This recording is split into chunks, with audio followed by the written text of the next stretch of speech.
حضرت محمد صلی اللہ علیہ وسلم کی زندگی کے انمول سبق۔ محترم ناظرین، سواگت ہے آپ کا لوک شان نیوز سلوڑ کے پیارے ایپیسوڈ پیغمبر محمد صلی اللہ علیہ وسلم کی زندگی کے انمول سبق میں۔ تو دوستو، آج کے ایپیسوڈ میں ہم بات کریں گے بزنس کے لیے شام کا دوسرا سفر پیغمبر محمد صلی اللہ علیہ وسلم کا، اور بزنس مین جنتی ہے یا دوزخی۔ تو دوستو، شروع کرتے ہیں ہمارے پیارے سفر کو۔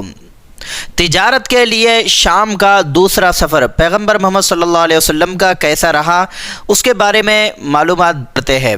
عرب میں ایک دستور یہ تھا کہ امیر لوگ روپیہ دیتے تھے اور دوسرے محنتی لوگ اس روپیے کو لے کر تجارت میں لگاتے تھے، اور اس سے جو فائدہ ہوتا تھا اس کو آپس میں بانٹ لیتے تھے۔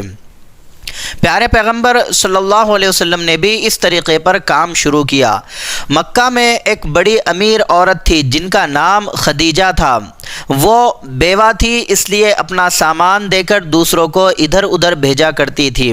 پیارے پیغمبر محمد صلی اللہ علیہ وسلم کی ایمانداری، شرافت اور مہارت کی مکے میں دھوم مچی ہوئی تھی، تو انہوں نے پیارے پیغمبر صلی اللہ علیہ وسلم کو بلوا کر کہا کہ آپ میرا سامان لے کر تجارت کریں، جتنا نفع دوسروں کو دیتی ہوں اس سے ادھیک آپ کو دوں گی۔ آپ راضی ہو گئے اور ان کا سامان لے کر شام دیش کی طرف چلے گئے۔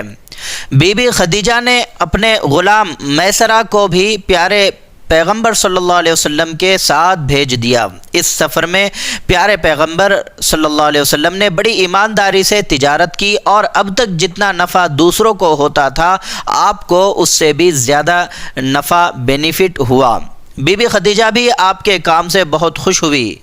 اب جانتے ہیں تاجر یعنی بزنس مین جنتی کیسے ہو سکتا ہے اور دوزخی کیسے ہو سکتا ہے۔ کیا ہر تاجر دوزخی ہے؟ آئیے جانتے ہیں۔ تجارت انسان کو جنت میں بھی لے جاتی ہے اگر ایمانداری کے ساتھ کرے۔ پیارے پیغمبر صلی اللہ علیہ وسلم فرماتے ہیں، سچا امانت دار تاجر قیامت کے دن نبیوں، صدیقوں اور شہیدوں کے ساتھ ہوگا۔ نبی، صدیق اور شہید پکے جنتی ہے، تو سچا اور امانت دار تاجر بھی جنتی ہوگا، کیونکہ وہ بھی ان کے ساتھ رہے گا، اور یہی تجارت دوزخ میں بھی لے جاتی ہے اگر بے ایمانی، دھوکے بازی سے تجارت کی جائے۔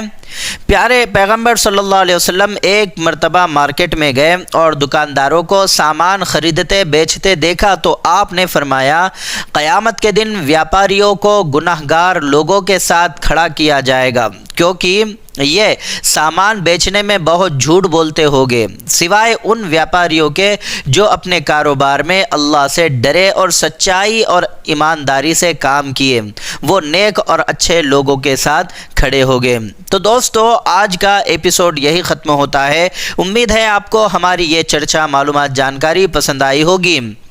پسند آئی ہے یا کچھ آپ نے نیا سیکھا ہے یا مزہ آیا ہے تو اسے اپنے دوستوں اور پریوار کے ساتھ ضرور شیئر کریں۔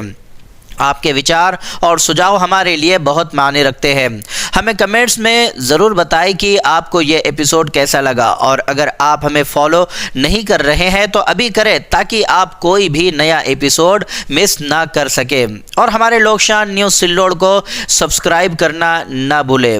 تو اگلے ایپیسوڈ تک خوش رہیے، سیکھتے رہیے اور جڑے رہیے پیغمبر محمد صلی اللہ علیہ وسلم کی زندگی کے انمول سبق کے ساتھ۔ دھنیہ واد۔ اگلے ایپیسوڈ میں ہم بات کریں گے حضرت خدیجہ نے کی انکوائری آپ کے خوبیوں کی، یعنی پیغمبر محمد صلی اللہ علیہ وسلم کی انکوائری کیسے کی، خوبیوں کی حضرت خدیجہ نے، اس کے تعلق سے، اور پھر شادی کا پیغام بھی بھیجا پیغمبر محمد صلی اللہ علیہ وسلم کو۔ تو آئیے جانتے ہیں اگلے ایپیسوڈ میں ان دو ٹاپک کے ذریعے سے۔ تب تک کے خدا حافظ۔